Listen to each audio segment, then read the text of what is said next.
gloire à Dieu, alléluia, gloire à Dieu. Nous bénissons le Seigneur pour le souffle de vie qu'il ne cesse de nous accorder en ce jour. Bienvenue à une minute de prière de ce mardi 20 mai 2025. Aujourd'hui, le Seigneur a mis en mon cœur le désir de partager avec vous ce passage de Romains chapitre 14, le verset 7 que je lis au nom de notre Seigneur Jésus-Christ. Nul de nous ne vit pour lui-même et nul ne meurt pour lui-même aussi. Ce principe de l'apôtre Paul devrait normalement nous caractériser, nous les chrétiens, de toutes les époques confondues, car le Seigneur Jésus-Christ lui-même en a donné l'exemple dans tous les domaines. N'est-ce pas que la Bible dit « Il s'est donné, il s'est sacrifié ». Le chrétien, c'est celui qui vit pour les autres. Nos relations avec notre entourage sont-elles inspirées par cet esprit-là? Est-ce que dans notre marche chrétienne, nous avons en nous ce principe? Est-ce que nous gardons en nous ces principes? Est-ce que nous marchons d'après ce principe?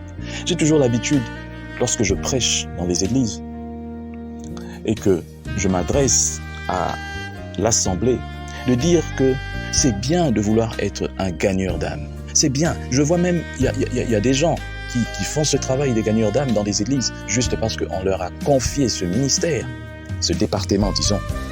Alors, ils prennent des mégaphones et puis font du bruit dans la rue et puis partout. Mais ils le font au nom de Jésus-Christ ou au nom de l'Église. C'est ça la question, parce qu'ils invitent les gens dans leurs églises, mais pas dans la famille des enfants de Dieu. Parce que, lorsque je regarde, la plupart aussi dans certaines églises, les personnes qui font l'évangélisation sont des personnes dont la vie n'évangélise pas. Tu ne peux pas vivre en étant chrétien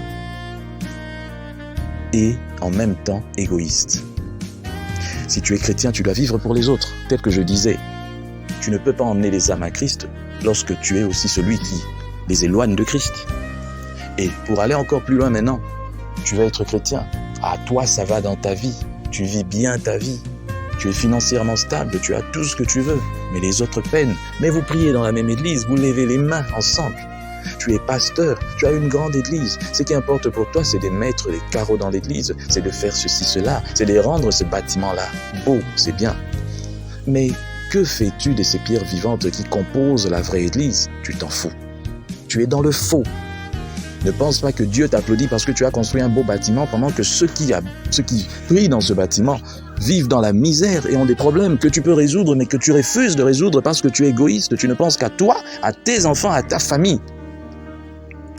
Tu es pasteur pour toi-même.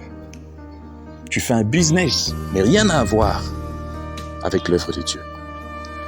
Je viens donc présenter ce message à tous les chrétiens du monde, pour vous dire que nous devons être des imitateurs de Christ. Il s'est donné lui-même, il s'est dépouillé. Il avait tout, mais il a tout laissé pour devenir malédiction, mourir sur la croix. Il a vécu dans la pauvreté, dans la misère. Il est né dans une étable. Mais toi, en son nom, tu veux t'enrichir sur le dos des gens, voleurs.